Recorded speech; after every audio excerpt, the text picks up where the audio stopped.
केशव की पाठशाला में मैं रजराम आपका हार्दिक स्वागत करता हूं। आज मैं आपके सामने बहुत ही महत्वपूर्ण वीडियो के साथ हाजिर हुआ हूं। आज का हमारा टॉपिक रहने वाला है कि समग्र प्रगति प्रतिवेदन होलिस्टिक रिपोर्ट कार्ड है उसको कैसे तैयार करना है। अभी हालांकि सभी विद्यालयों में रिजल्ट तैयार करने का कार्यक्रम जारी है, तो इसी संबंध में ये कक्षा 1 से 5 तक जो होलिस्टिक रिपोर्ट कार्ड है उनको कैसे तैयार करना है, इसी संबंधित ये वीडियो बहुत ही महत्वपूर्ण होने वाला है। तो सभी साथी ध्यान से देखें और पूरा देखें। तो ये राजस्थान शिक्षा विभाग द्वारा समग्र प्रगति प्रतिवेदन है वो इस प्रकार है। इसके 4 पेज हैं, इसको हम बारीकी से एक एक करके अध्ययन करेंगे। तो सबसे पहले जो फर्स्ट वाला पेज है उसका हम अध्ययन कर लेते हैं। उससे पहले कुछ महत्वपूर्ण बिंदु भी हैं, उनका भी हम बाद में अध्ययन कर लेंगे।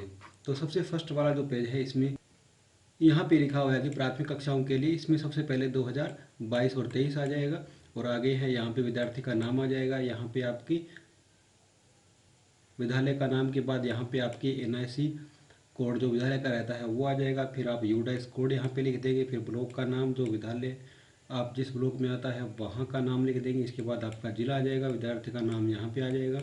फिर विद्यार्थी की NIC कोड आ जाएगा। NIC कोड अगर आपको पता नहीं है तो आप जैसे ही विद्यार्थी शाला दर्पण को ओपन करके विद्यार्थी टैब में जाएंगे तो वहाँ से प्रपत्र 5 आप ओपन करेंगे तो वहाँ पे विद्यार्थी का NIC कोड मिल जाएगा आपको। यहाँ विद्यार्थी की कक्षा लिख देंगे, माता का नाम यहाँ पे और पिता का नाम यहाँ पे, डेट ऑफ बर्थ पहले अंकों में लिखनी है, फिर आपने शब्दों में लिख देनी है। फिर आपका SR नंबर आ जाएगा, रोल नंबर आ जाएगा और यहाँ पे आधार नंबर आ जाएगा। इस बात का आप ध्यान रखें। फिर नीचे है चिकित्सा विभाग से समन्वय कर प्रविष्टियाँ दर्ज की जाएँ। तो इसमें ब्लड ग्रुप बच्चे का अगर आपको पता है तो यहाँ पे लिख देंगे। हीमोग्लोबिन 17 आरंभ में कितना था, 7.5 था या 6 था, कितना था, फिर 17 के अंत में कितना था। फिर दृष्टि है, आप अगर सामान्य है तो यहाँ पर टिक कर देंगे, और देखने में परेशानी है बच्चे को तो यहाँ पे टिक कर देंगे। फिर सुनने में अगर किसी प्रकार की दिक्कत है तो यहाँ पे कर देंगे, अगर नहीं है सही सुन रहा है तो यहाँ पे आप कर देंगे। फिर लंबाई बच्चे की यहाँ पे आपने एंट्री कर देनी है। फिर आप जैसे ही नीचे जाएंगे तो इसमें फर्स्ट पेज में आ रहा है कि मेरी अभिरुचियाँ, बच्चे की अभिरुचि है वो उनसे पूछ के आपने लिख देनी है। सबसे पहले उनका खेल कौन सा है, फल कौन सा है, गीत कौन सा है, रंग कौन सा है, काला सफ़ेद जो भी। फिर इसमें पशु और ओब्लिक पक्षी का नाम लिख देना है, त्यौहार बच्चे को कौन सा पसंद है और विषय कौन सा पसंद है। फिर आगे है प्रतिवेदन जारी करने के दिनांक। इस प्रकार जो और राजस्थान सरकारी शिक्षा विभाग द्वारा जो प्रतिवेदन जारी करने के दिनांक का जो रिजल्ट डिक्लेरेशन या रिजल्ट सुनाने का जो डेट दिया गया है वो दिया गया है 2 मई 2023 आपने यहाँ पे डाल देना है। और इसके आगे आ रहा है आगामी कक्षा। आगामी कक्षा वही रहेगी। अगर कक्षा 1 है, विद्यार्थी का 1 का भर रहे हैं तो आप 2 लिख देंगे, कक्षा 2 का आप भर रहे हैं तो आप 3 लिख देंगे। इस बात का ध्यान रखिए, जिस बच्चे का आप रिपोर्ट कार्ड भर रहे हैं वो अगर 2 में है तो आप 3 लिख देंगे, और 3 का है तो 4 में, अर्थात आगे वाली जो कक्षा है वो आपने लिख देनी है। आगे इसमें आ रहा है समग्र प्रगति प्रतिवेदन। इसमें सबसे पहले विद्यार्थी का क्रमांक, जो विद्यार्थी का रोल नंबर रहेगा वो आ जाएगा, विद्यार्थी का नाम आ जाएगा और नामांकित कक्षा जो आपने फर्स्ट में भरी थी, जो भी अगर कक्षा 2 का भर रहे हैं तो 2 आ जाएगी। आगे इसमें है कि आधार रेखा पद स्थापन मूल्यांकन से प्राप्त कक्षा का सतर आपने यहाँ पे देख लेना है। हिंदी है, गणित है और अंग्रेजी, 3 प्रकार के विषय यहाँ पे दिए गए हैं। मैं यहाँ पे फॉर एग्जांपल कक्षा 1 के विद्यार्थी का बता रहा हूँ। तो अगर यहाँ पे कक्षा 1 के विद्यार्थी का है तो हमने कुछ नहीं करना है, एक एक भर देना है, क्योंकि 1 से छोटी कक्षा कोई नहीं होती है। अगर आप कक्षा 2 का भर रहे हैं तो आप इसमें ध्यान रखिए, विद्यार्थी अगर हिंदी में अच्छा है तो आप यहाँ 2 पे लिखिए, और गणित में अगर विद्यार्थी थोड़ा कमज़ोर है, उसका जो सतर है वो कक्षा 1 का है तो आप 1 लिख देंगे। कक्षा 2 के विद्यार्थी की मैं बात कर रहा हूँ। और अंग्रेजी में अगर विद्यार्थी का स्तर कक्षा 2 का है तो 2 लिखें, और अगर कम है तो आप 1 लिखें। तो आप अपने अनुसार इसमें भर लेंगे। इसके आगे आपने है सहयोग। पहले हम व्यक्तिगत गुणों की बात कर लेते हैं। तो इसमें सबसे पहला है सहयोग और देखभाल। तो आपने ये तीनों पॉइंट है, आपने इससे 1 और ऐसे 3 की एंट्री के हिसाब से आपने यहाँ पे सिर्फ टिक का निशान लगाना है। इस बात का आप ध्यान रखें। सेकंड जो है इसमें आत्मविश्वास और पहल की हम बात कर रहे हैं, तो इसमें भी आपने ऐसे 1 और ऐसे 3 में टिक लगा देना है। व्यक्तिगत चुनौतियों में पहल करना, ये अलग अलग आपने पढ़ लेना है। जो समय की पाबंदी आगे आ रहा है, इसमें इन तीनों में से हमने सिर्फ फर्स्ट का या सेकंड का चुनाव कर लेना। अगर विद्यार्थी बहुत ही बढ़िया है, समय पे स्कूल आता है, तो आप इसमें श्रेष्ठ पे चुनाव लगा देंगे। अगर विद्यार्थी समय पे नहीं आता है तो आप औसत पे निशान लगा सकते हैं, आप अपने हिसाब से इसमें भर देना। आगे इसमें आ रहा है स्वास्थ्य एवं शारीरिक शिक्षा, तो इसमें स्वच्छता का आ रहा है, तो इसमें दोनों में ही भरना है आपने। व्यक्तिगत साफ सफाई पे टिक लगा देना है, आगे स्कूल और आसपास के परिवेश की साफ सफाई में भी आपने इन दोनों को भर देना है। अब इसमें आगे पोषण और स्वास्थ्य की स्थिति है, इसमें आपने सिर्फ इन तीनों में से एक का ही चुनाव करना है, इसका या कमज़ोर का। और व्यायाम में भी आपने एक का ही चुनाव कर लेना है। आगे खेल की अगर हम बात करें तो इसमें आपने इन दोनों में से सिर्फ एक ही का चुनाव करना है कि खेल गतिविधि में पहले और रुचि के आधार पर भाग लेना या दूसरों द्वारा प्रोत्साहित करने पर भाग लेना, तो ये बच्चे की आपने रिपोर्ट इसमें भर देनी है। आगे इसमें कला शिक्षा आ रहा है। नंबर 3 पे हम देख पा रहे हैं कि इसमें कला शिक्षा, इसमें आपने ग्रेडिंग देनी है, इस बात का ध्यान रखें। ग्रेडिंग सिर्फ ऐसे 1 और ऐसे 3 में देनी है। ग्रेडिंग का विषय यहाँ पे दिया गया है, ए हम बहुत अच्छा में भरेंगे, बी में अच्छा में भरेंगे और सी में संतोषप्रद रहेंगी। अगर विद्यार्थी है उसकी संलग्नता बहुत ही बढ़िया है तो हम इसमें ए भर देंगे और इसमें 2 बार भरना है आपने। ऐसे 1 में बालक कैसे था और ऐसे 3 में बालक कैसे था, इस बात का आप ध्यान रखें। इसमें ले में गाना है, हाव भाव अभिनय के साथ गाना है, समृद्धि संबंधित है, सामूहिक एवं एकल प्रस्तुति है, तो आप इसमें पूरा यहाँ पे भर देंगे, इस बात का आप ध्यान रखें। और आगे फिर चित्रकारी में बालक कैसा है, तो संलग्नता और अभिव्यक्ति, इसमें भी आपने ग्रेडिंग दे देनी है। ए बी और सी सिर्फ 3 ग्रेडिंग में से ही आपने देनी है, जो आपको उचित लगे, जो जिस प्रकार से बालक है उसी हिसाब से आपने ग्रेडिंग दे देनी है, जो ग्रेडिंग आपको बालक के हिसाब से ठीक लगे। आगे इसमें नाटक और अभिनय का हम बात करते हैं, वो संलग्नता और अभिव्यक्ति, बालक बहुत अच्छा है या फिर संतोषप्रद है। आगे नृत्य में भी आपने ग्रेडिंग दे देनी है। आगे आ रहा है पुस्तकालय के उपयोग की स्थिति, तो इसमें 4 ए बी और सी डी दी गई है। फर्स्ट में वो नियमित उपयोग कर रहा है, कभी कभी उपयोग कर रहा है, और सी में उपयोग नहीं करता है, और डी है सहपाठियों को प्रेरित करना। इस बात का ध्यान रखें, ABCD में से आप कोई भी भर सकते हैं ग्रेडिंग।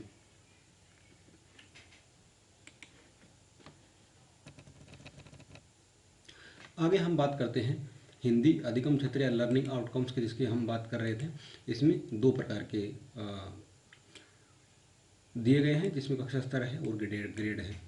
तो इसको जानने से पहले हम कुछ यहाँ निर्देश हैं महत्वपूर्ण, जो हम पहले ही बात कर रहे थे, इसको हम ध्यान से पढ़ लेते हैं। सबसे पहला इसमें है कि प्रतिवेदन एवं प्रविष्टि के संबंध में स्पष्टीकरण इस प्रकार है। फर्स्ट वाला यह है कि यह समग्र प्रगति प्रतिवेदन सत्र के अंत में विद्यार्थी को प्रगति पत्र के रूप में दिया जाए। सेकंड वाला है कि यह प्रगति विद्यालय में संधारित विद्यार्थियों के समग्र अभिलेख के आधार पर दिया जाए। ये आपको हालांकि विधिवत रूप से पता ही होगा कि सबसे पहले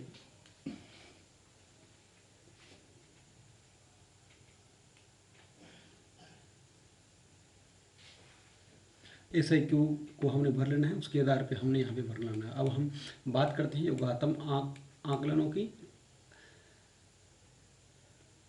तो इसमें A B और C ग्रेड हमने देना है। ग्रेड देने का आधार क्या रहेगा, एक का आधार ये मतलब रहेगा, एक का अगर हम बच्चे को A ग्रेड दे रहे हैं तो स्वतंत्र रूप से कार्य कर पाना, बच्चा अपने आप स्वतंत्र रूप से कार्य कर लेता है और अपेक्षित स्तर और उसको समझ पाता है। बी की अगर हम बात करते हैं तो शिक्षक की सहायता से कार्य कर पाना या मध्यम स्तर की समझ या दक्षता। और सी की अगर हम बात करते हैं तो शिक्षक की विशेष सहायता से कार्य कर पाना या आरंभिक स्तर की समझ होना।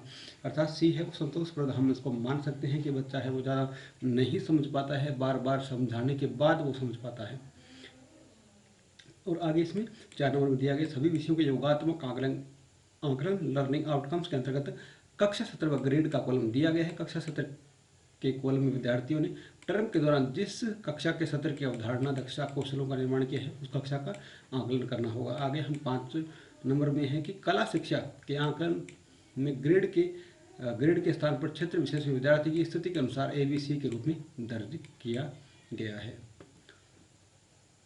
और आगे 7 नंबर हम ये नियमित आगे इसमें पॉइंट आएगा, उसकी अगर बात करते हैं तो अगर बच्चे की प्रेजेंस है वो 70% से अधिक है तो उसको नियमित माना जाए।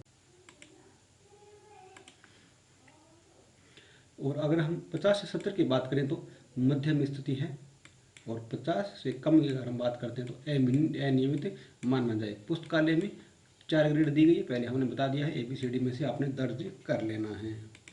और अभी हम जहाँ से छोड़ा था वहीं पे दोबारा जाके जो छूट गया है उसको पूरा कर लेते हैं।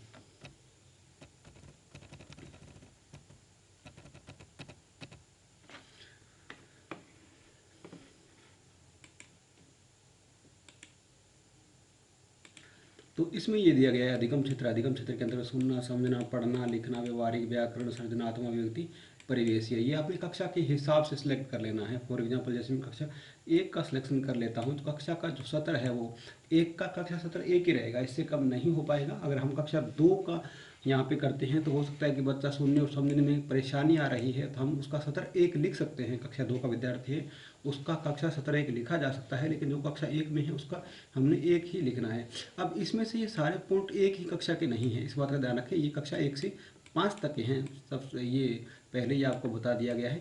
इसको हम चेक लिस्ट में जाके चेक कर सकते हैं कि कक्षा 1 के विद्यार्थी के लिए इसमें से कौन कौन से पॉइंट अवेलेबल है, तो उसी के हिसाब से हमने यहाँ पे भर देना है। इस बात का आप ध्यान रखें, जितनी कक्षा 1 में लागू है उसका कक्षा 1 के लिए, और कक्षा 2 के लिए है उसको कक्षा 2 के लिए। तो इसको हम चेक लिस्ट में जाके या योगात्मक आकलन में जाके चेक कर सकते हैं कि कक्षा 1 के लिए कौन से हैं, 2 के लिए कौन से, 3 के लिए कौन से। तो ये आपको शाला दर्पण पर SIQ नाम से एक टेब आती है, वहाँ से आप देख सकते हैं। तो ये आपको मोटा मोटा समझ आ गया होगा कि कक्षा का जो सत्र है वो हम 1 से लेकर 5 तक, और इनमें ये जो अलग अलग दिए गए हैं, हिंदी की अगर हम बात कर रहे हैं तो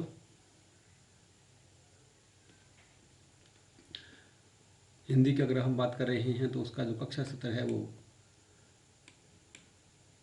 लिखने में बालक कैसा है, व्यवहारिक कैसा है, ये सारे हम यहाँ पे ABC और अलग अलग प्रकार से हम दे पाएंगे।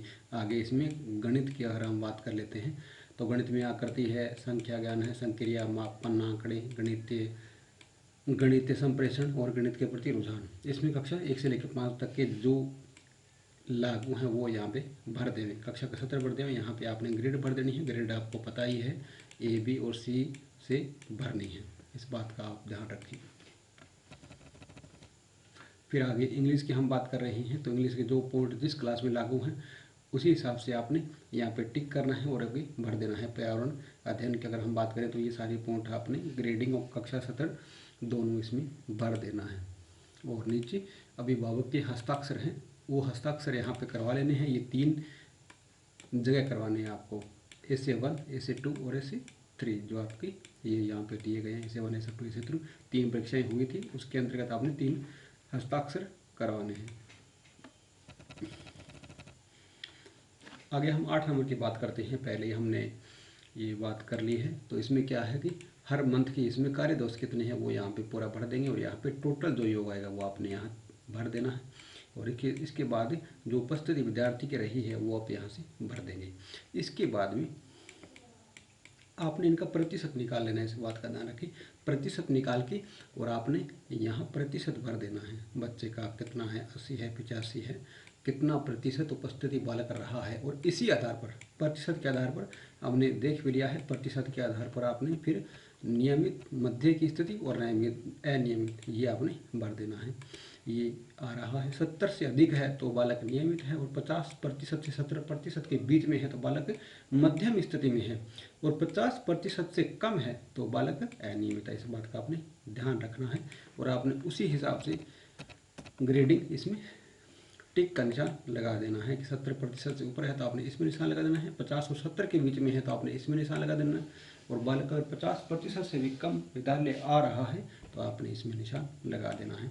अब आगे बात करते हैं 10 नंबर पॉइंट की। तो इसमें नियमितता व ठहराव पर टिप्पणी आपने लिखनी है कि बालक ये प्रतिशत जितना आएगा उसी हिसाब से आपने यहाँ पे लिख देना है कि विद्यालय रोज विद्यार्थी रोज विद्यालय आता है, विद्यार्थी नियमित ठहराव भी करता है, सुबह से लेकर जितना स्कूल समय रहता है पूरा यहाँ पे रुकता है। ये तमाम तरह की जानकारी हम इसमें भर देंगे। और आगे इसमें आ रहा है समेकित टिप्पणी, ये फीडबैक, ये आपकी जो आपने पहले ग्रेडिंग दी है, कक्षा का सत्र आपने सब कुछ भर लिया है, फिर आपने यहाँ पे फाइनल जो टिप्पणी है वो यहाँ पे लिखनी है। इसमें आप लिख सकते हो कि अगर बालक किसी विषय में कमज़ोर है तो आप इसमें लिख सकते हो कि बालक गणित विषय में कमज़ोर है या हिंदी में कमज़ोर है, उसको वहाँ ज़्यादा ध्यान देने की आवश्यकता है। इसके साथ ही आप बालक के बारे में अच्छा भी लिख सकते हो कि बालक पढ़ने में होशियार है, तमाम तरह की जानकारी आप इसमें भर सकते हो। इसके साथ ही आगे की कक्षाओं के लिए मैं शुभकामनाएं प्रेषित करता हूँ। ये तमाम बातें यहाँ पे आप लिख पाएंगे। तो हालांकि फॉर एग्जांपल हम मान के चलते हैं कि हम कक्षा 2 का भर रहे हैं, तो नीचे एक और आ रहा है, इसको हमने बड़े ध्यान से भरना है। विषयगत प्रस्तावित कक्षा का सत्र, कक्षा 2 का विद्यार्थी है वो आगे वाला साल कक्षा 3 में जाएगा, लेकिन फिर भी आपने हिंदी का जो सत्र है वो बालक का कैसा है, क्या आगे वाले जाने कक्षा के लायक है या कक्षा 2 का ही है, तो आप इसमें भर देना है। जैसे बालक 2 का बालक है वो कक्षा 3 में जाएगा, तो हम यहाँ पे भर सकते हैं कि ठीक है विषय प्रस्तावित कक्षा है वो 3, बालक है वो कक्षा 3 का सत्र है अगले साल के लिए। और गणित में बालक थोड़ा कमज़ोर है तो आप यहाँ से 2 लिख सकते हैं, और अंग्रेजी में आप 2 लिख सकते हैं या 3 लिख सकते हैं। तो ये आपने यहाँ पे भर देना है। फिर यहाँ पे हस्ताक्षर कर लेने हैं। सबसे पहले विद्यार्थी का हस्ताक्षर करेगा, फिर हस्ताक्षर अभिभावक करेगा, उसके बाद में कक्षा अध्यापक, और फिर अंत में संस्था प्रदान। तो ये होलिस्टिक आर्ट से संबंधित एक महत्वपूर्ण वीडियो था। उम्मीद करता हूँ कि आपको वीडियो पसंद आया होगा। अगर वीडियो पसंद आए तो लाइक और शेयर करना नहीं भूलें। जय हिंद, जय भारत।